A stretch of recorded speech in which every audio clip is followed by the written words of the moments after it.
جب آپ کو کوئی رستہ نظر نہ آئے، ناممکن کو ممکن بنانے کے لیے مجرب وظیفہ اور مجرب عمل، شادی میں رکاوٹ ہو، قرض کے انبار لگے ہوئے ہوں، یا آپ پر بیماری ہو یا کوئی بھی مسئلہ آپ پر ہو، تو یہ عمل کریں گے تو انشاءاللہ آپ کے تمام مسائل جس مقصد کو رکھ کے کریں گے وہی مقصد آپ کا حل ہوتا چلا جائے گا انشاءاللہ اللہ کے حکم سے۔ عمل کیا ہے؟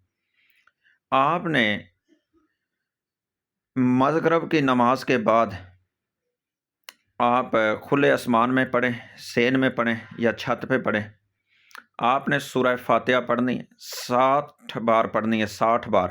جمعرات کو عمل شروع کرنا ہے، جمعرات والے دن 60 بار پڑھیں، آگے جمعہ آ جائے گا 50 بار پڑھیں، آگے ہفتہ آ جائے گا 40 بار پڑھیں۔ اسی طرح آپ نے 10 کم کرتے جانا ہے، پھر آگے بدھ آ جائے گا تو بدھ والے دن کر کے عمل پھر جمعرات کو 70 بار پھر پڑھنی ہے، پھر 70 بار، پھر 50 بار، اسی طرح اگلے آنے دن کے لیے 10 کم کرتے جائیں، اور پھر جب جمعرات آئے تو پھر 70 بار شروع کریں۔ انشاءاللہ یہ آپ کے ہر ناممکن کام کو ممکن بنا دے گا یہ عمل۔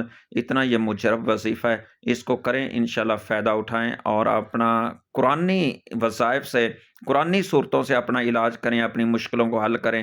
اللہ فرماتے ہیں وَنُنَزِّلُ مِنَ الْقُرْآنِ مَا هُوَ شِفَاءٌ وَرَحْمَةٌ لِّلْمُؤْمِنِينَ، کہ میں نے قرآن کے اندر شفا رکھی ہے مومنوں کے لیے، یہ دکھوں کا، غموں کا علاج قرآن کے اندر ہے۔ اللہ تعالی ہمیں شرک و بدعت سے محفوظ فرمائے، اللہ ہمیں جادوگروں سے اور جادو کروانے سے اللہ تعالی ہماری حفاظت فرمائے۔ اور محترم بھائیو، جادو کفر ہے، اس کے قریب نہیں جانا، نہ کرنا ہے نہ کسی پر کروانا ہے۔ اس گندی لعنت سے بچنا خود بھی ہے اور اپنے دوسرے ساتھیوں کو بھی یہ